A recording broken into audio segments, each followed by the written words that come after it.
네, 안녕하십니까. 신지식인 정인태입니다. 저는 국립한국복지대학교 특임교수를 역임했습니다.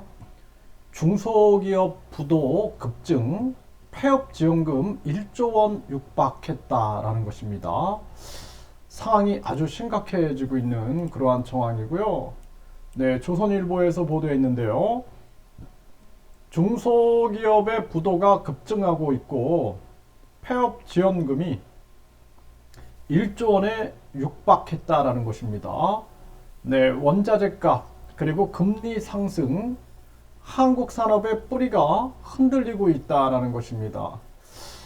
그래서 이런 사정을 모르고 한국은행 이창용, 한국은행 이창용 그 총재는 IMF 국장 출신이에요. 그래서 이 IMF가 항상 우리가 IMF 시대를 기억하면은 금리를 계속 인상해서 피도 눈물도 없이 금리를 인상해 가지고 많은 가게와 기업들이 부도가 나게 만듭니다. 그래서 지금 환율이 1230원대로 떨어졌어요.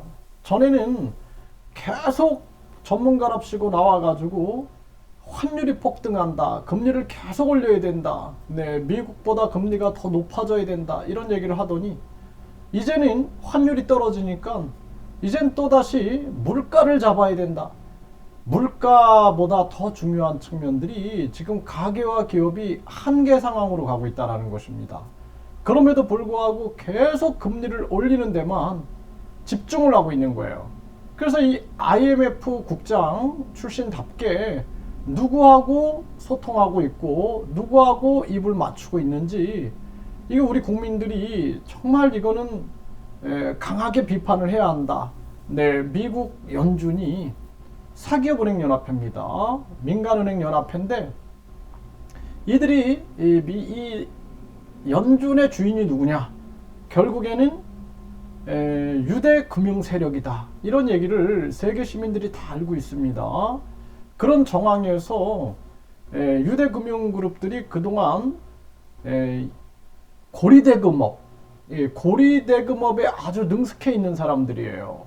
그러니까 금리를 올려야 할 땐 안 올리고 급격하게 금리를 인상시켜가지고 완전히 낚시질을 하듯이 기업과 가게를 붕괴시키고 있는데 정말 안타까운 일이 아닐 수가 없습니다. 네, 그래서 지금 중소기업들이 부도 급증이 일어나게 되고 있고 폐업지원금이 1조 원에 육박하고 있다라는 것입니다. 정말 심각한 일이고요. 공단 활기를 잃어버리고 인근 상인들도 울상이 되고 있는 거예요. 네, 중소기업 폐업 도미노가 일어나고 있다라는 것입니다. 정말 안타깝고 가슴이 아픕니다.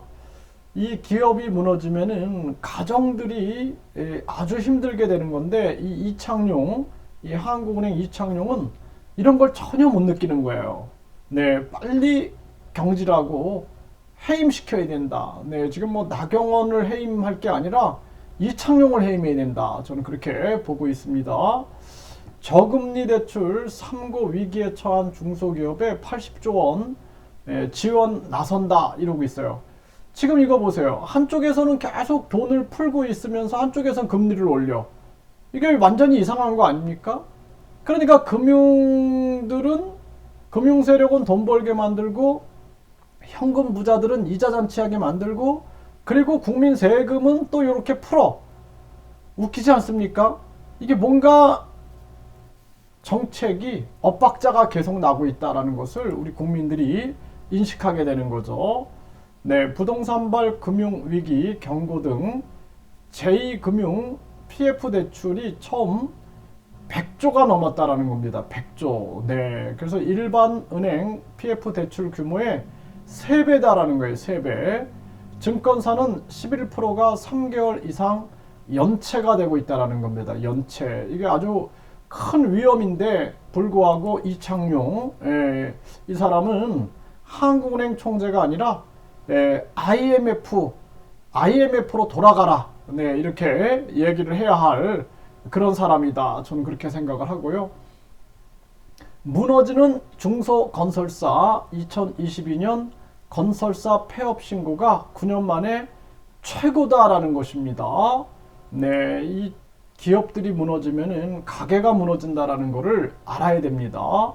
상위 10% 건설사도 부도가 나고 있다. 건설 경기 12년 만에 최악이다. 이렇게 얘기를 하고 있어요. 올 하반기에 작년 하반기에 건설사 182곳이 폐업했다라는 겁니다. 내년, 그러니까 올해죠. 줄도산 사태가 우려되고 있다.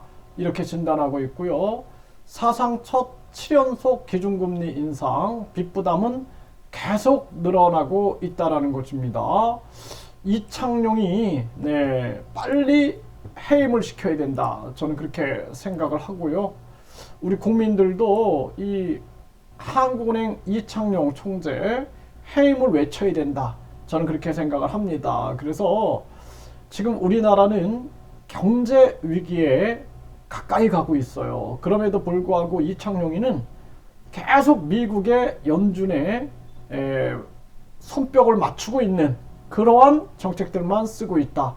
심각한 문제가 아닐 수가 없습니다.